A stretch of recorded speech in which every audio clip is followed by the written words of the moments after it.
So I covered this tweet yesterday, but I'm going to use it as a lead in to another conversation. This man Coolum says, I just blocked and deaded friendships with four of my homeboys. I had back surgery literally a whole month ago, and not one of those ninjas checked on your boy. I ain't say I just blocked and let it be what it is. Ninjas wasn't my real friends. And then he continues with, all I'm going to say is check on your people, man. So that tweet is a lead into this conversation.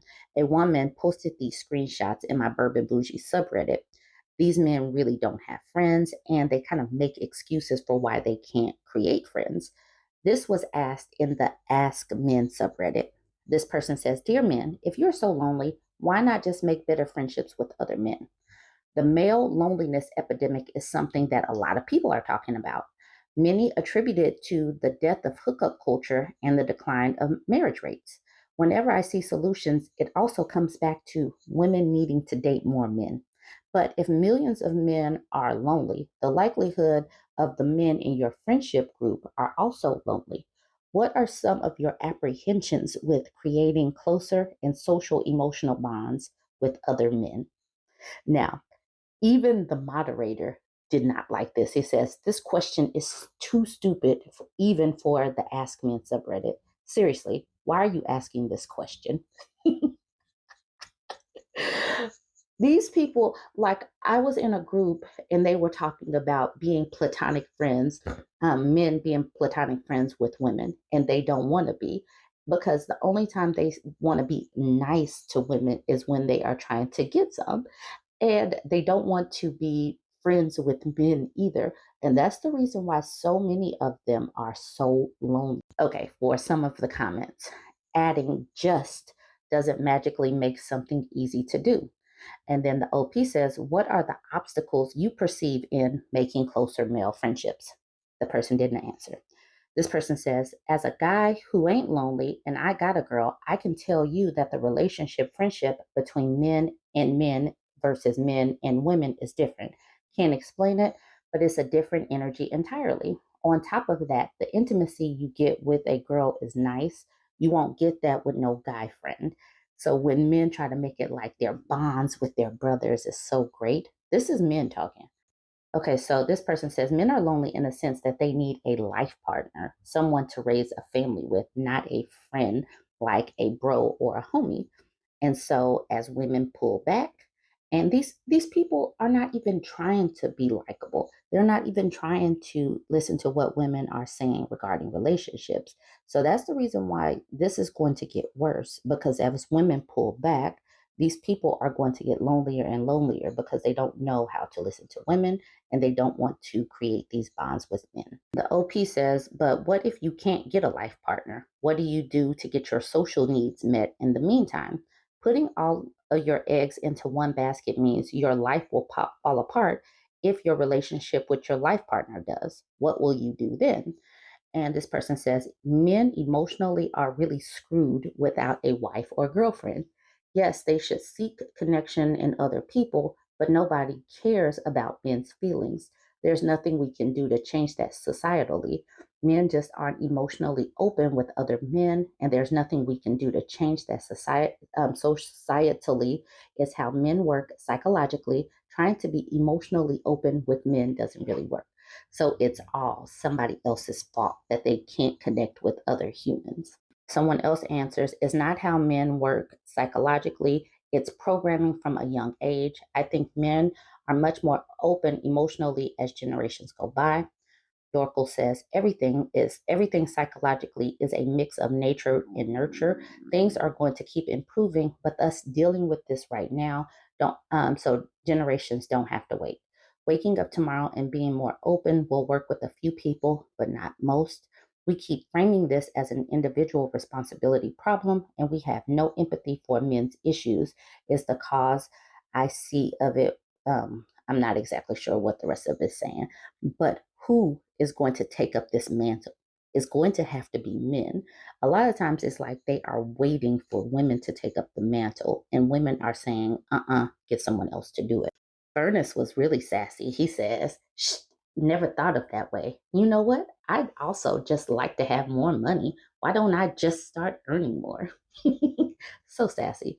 Then the OP says, why does making closer male friends feel the same as becoming richer to you? What makes you perceive these two things as having the same difficulty? And then this person says, you're allegedly into psychology and you just did a gender version of Dear Depressed People. Why don't you just stop being sad? Why does the bait just effing suck balls today? And the OP says, I disagree. If you go to a doctor about being depressed, they won't tell you to stop being sad, but they will talk about positive coping mechanisms that might ease your symptoms. Being lonely, defined by being sad because one has no friends or company, can 100% be resolved by having better quality friendships. If you're hungry, why not find a place to eat? And then someone respond with slow brain. They don't want solutions. They just want to be like disconnected. Homeless European says because other men are either in a relationship, married, alcoholic, or drug addicts, or already dead. They are hopeless. More snark. Sure, I cuddle my homies, but it just ain't the same.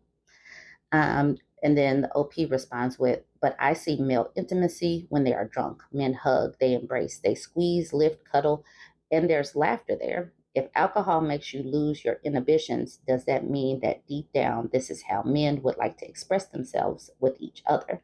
And if it is, what are the things that make a man not want to express these things with each other?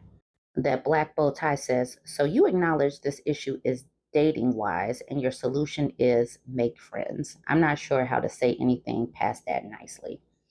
But the thing is, if you're not becoming better partners to date, this is going to have to be resolved in another way. Either start listening to women and what women are asking for, or find some compatibility somewhere else. The OP says, well, women are just as single as men, and yet they have better happiness ratings than single men. So the variable can't just be romantic relationships, but the way men and women differently have relationships all around. Tornado 28 says, it seems like you think you can solve the male loneliness epidemic with a simple Reddit post. I'm sorry to report that you can't. Being friends with the same gender is less fulfilling for men than women. The fact that more heterosexual people are single now is harder on men.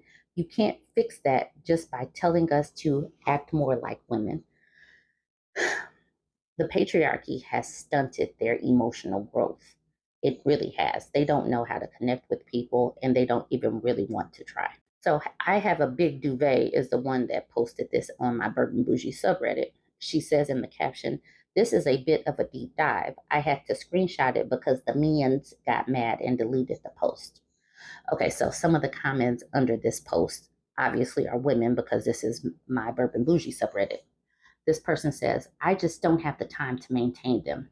If you don't have time to have friends, why do you want a girlfriend? Having a partner is much more time consuming, but they have the expectation that women are just going to sit by and take whatever little scraps of time they are given. That's the difference. I have a big duvet says exactly, just so many excuses, but the bottom line seems to be I want to outsource my social life to a woman. I want all the benefits without any of the personal investment. Leitner says, these replies are wild. I'm used to men being dense a-holes online, but I was not expecting this level of stubborn hostility. She says, a recap. The question, why not make more men friends? The answer, it's not that easy. Okay, but why not do the work and learn to get better at it? Because it's not just me, it's society. Okay, then why not organize and do some work to change social norms? You know, like like the women's movement did. Shut up, you're stupid. What's stupid about trying to make change to improve your life? Why? Everybody hates men. You'll never understand. All right, the eyes don't lie says truly it's sort of male fragility that is actually the problem. They can't take feedback and apply it. They can't take accountability and change it. They can't self-reflect or apply any effort. The world should just regurgitate into their mouths and baby bird them everything they want. No wonder women are dry as the Sahara for these men.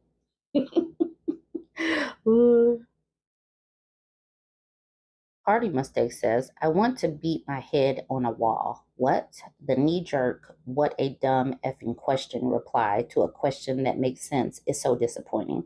These men are so effing lazy that not only do they expect us to do all the housework and child rearing, but to fulfill all of their emotional needs too. So many of these men acknowledge that having friends would make their emotional life better and then turn around, immediately get mad that she suggested they get those needs met by other men. Even the suggestion that maybe you should change your approach a little and open up to your friends is met with anger and derision. I'm a lonely man and it can only be fixed by a woman, but since we can't make them be with us anymore, we will just be mad and lonely.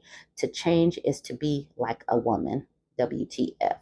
Absolutely. It's just really silly and so this woman says, I'm really effing sick of men gatekeeping loneliness. There is an unspoken assumption that women are all outgoing and have a massive network of friends. Not only are introverted women often just as socially isolated and lonely in their personal lives, but we're also treated like garbage in most professional settings for not being bubbly, perky little social butterflies all day long, while our male coworkers are allowed to be quiet and socially reserved. The OP says exactly, and the fact is, women's relationships don't fall from the sky onto our laps. It takes a lot of time and effort to cultivate relationships, and even then, sometimes we are still isolated. Then Empress Vibe says, yep, they're not good at cultivating relationships because they don't want to do the work it takes. And most of them don't want relationships of any sort. They want Nookie and a therapist to listen to them complain about being lonely all day. Like my girl said, an emotional support human. So, ladies, I'm posting this because I want you guys to stop being their emotional support humans.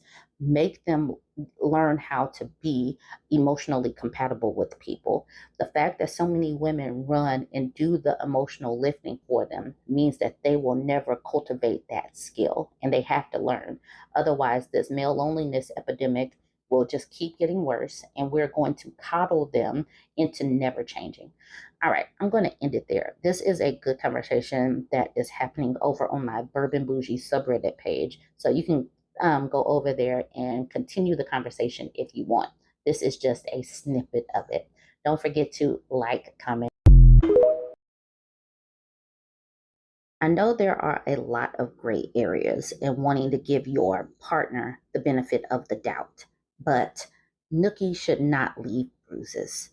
This was posted in True Off My Chest. I want to talk about it because I want to plant the seed in other women's minds that there should be no bruising and harm that comes from Nookie in this way.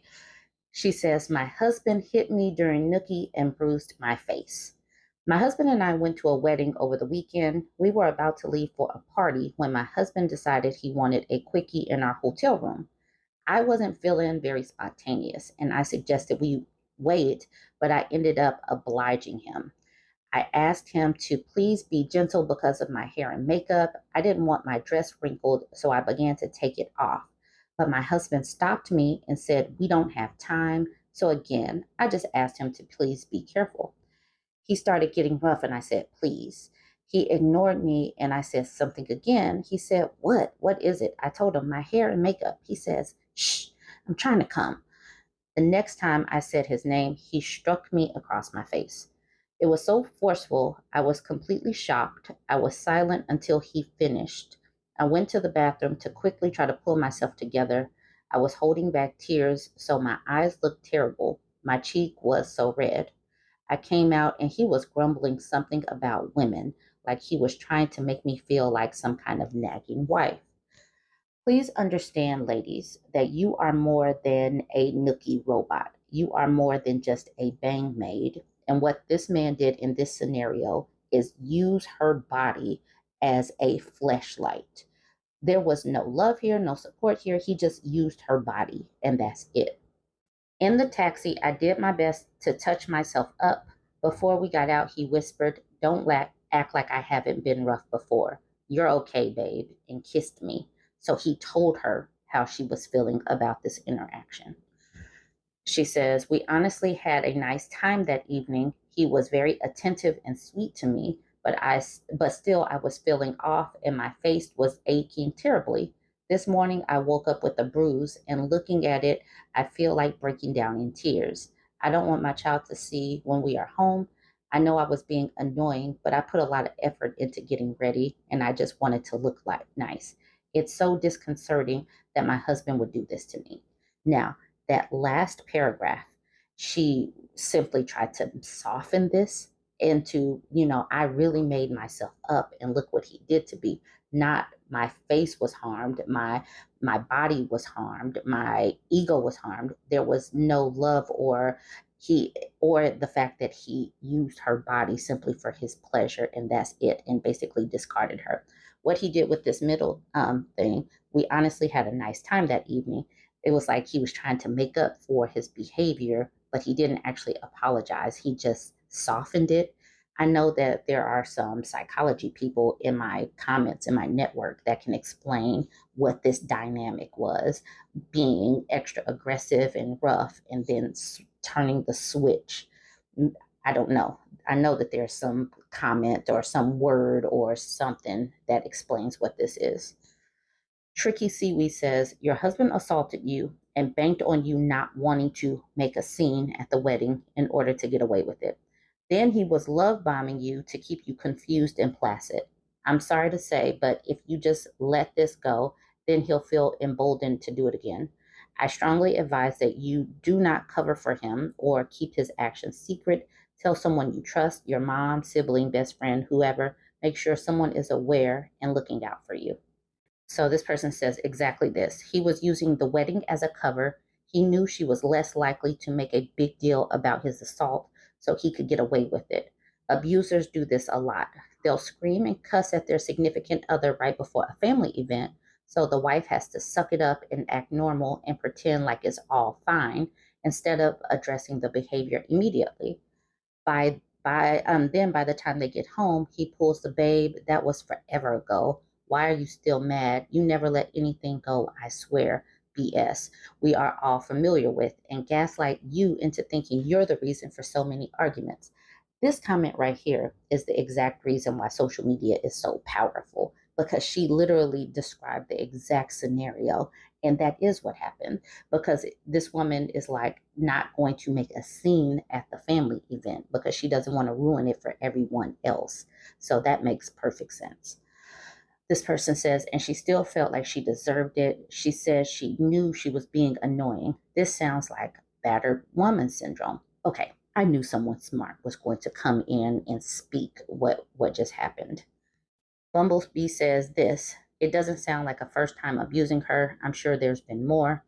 Big Toe Hamster says, and the be quiet, I'm trying to come comment.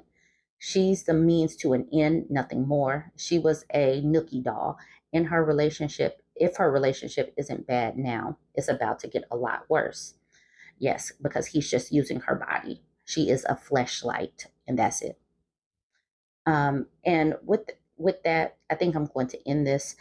We can see where this is. We can see that it's all terrible. There's nothing good that can come out of this. And I'm glad that social media is putting words to some of these scenarios so that women can see what this is and see that this is not a way of living or being. Jump in the comments. Let me know what you think about this. Don't forget to like, comment, and share. I know that some women are choosing 4B, no dating, no men, no babies, or whatnot. But I do know that some women are still going to date, still want to have babies, and all of that. And I get it. But please, if you're going to do that, please don't mess with married men. Please do not get involved with married men. Please do not have unprotected nookie with married men. Nothing good can come of it. Nothing good can come of being with a cheater in the long run. A cheater is a person who lacks integrity. Eventually, that lack of integrity will also bite you in the butt as well. So, this was in the True Off My Chest subreddit. So this woman, she says, I had a baby as a result of an affair, and the man's wife is contacting me.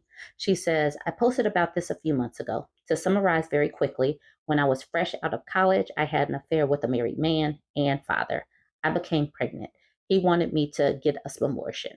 He had arranged to take me away on a vacation to get a abortion. I wasn't really sure what I wanted to do, but I agreed to go along with what he wanted. It says we wanted, but I'm sure what he wanted. At the last minute, when he was on his way to pick me up, I told him I couldn't go through with this memorial. I just really didn't feel comfortable about his plan and how he was orchestrating everything. It scared me. I realized at the time how deep I had gone with this mistake, how screwed up the whole relationship was. He was really mad. He threatened me, said a lot of nasty things to me. I told him if he just left me alone and let me have my baby, then I'd leave him alone and wouldn't name him as the father or seek child support. I moved back home. I was living in a different state when I met him. I kept my word and I did it. I didn't name him as the father or seek to establish paternity. I have never sought child support. My child is 2 now.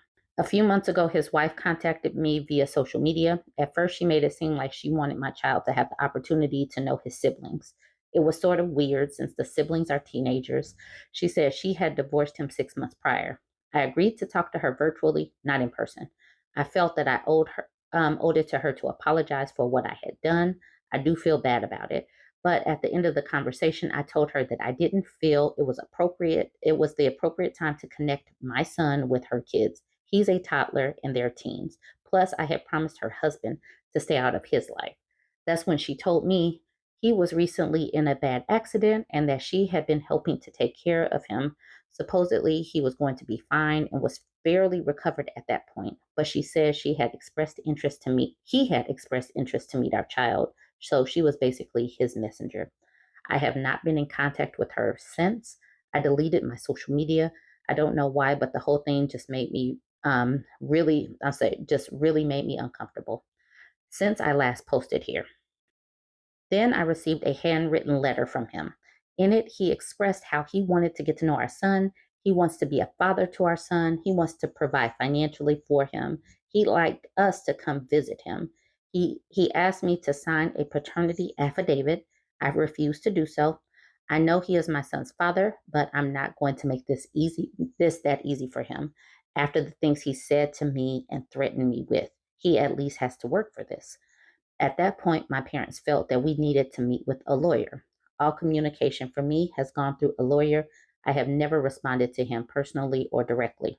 Now I have a court order for paternity. I have to present my son to have a specimen taken tomorrow. I already know what it's going to say. It's not that I don't want my son to have a dad in his life. It's just the whole situation is a mess. And he lives a few states away from me.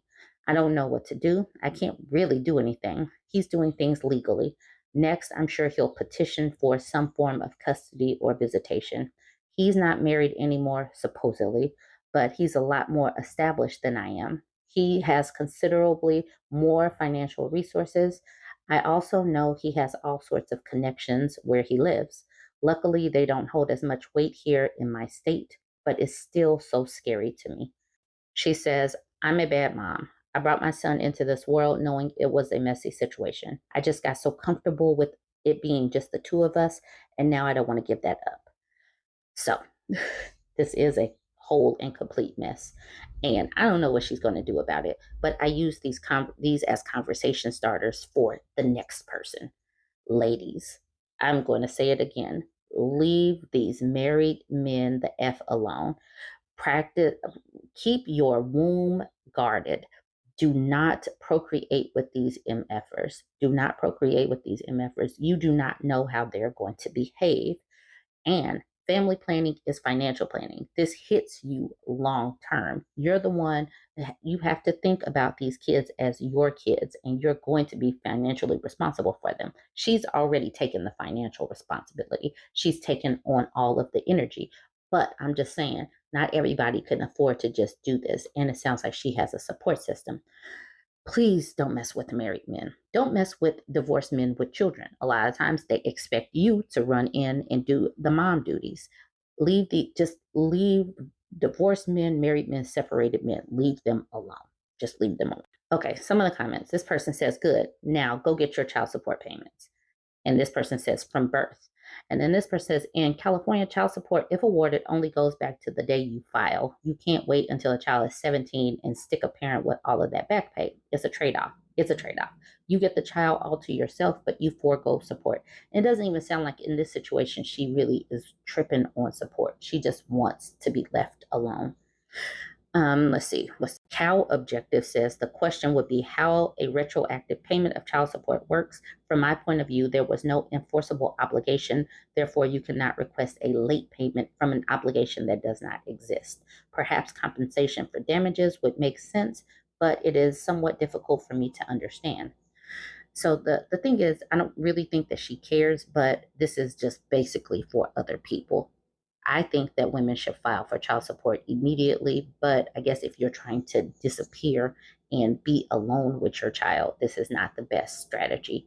But then again, like I said, there was no strategy to begin with this whole situation. And I'm honestly just going to leave this as it is. If you made it this far, thanks. If you haven't followed me, go ahead and hit the follow button. Don't forget to like, comment, and share.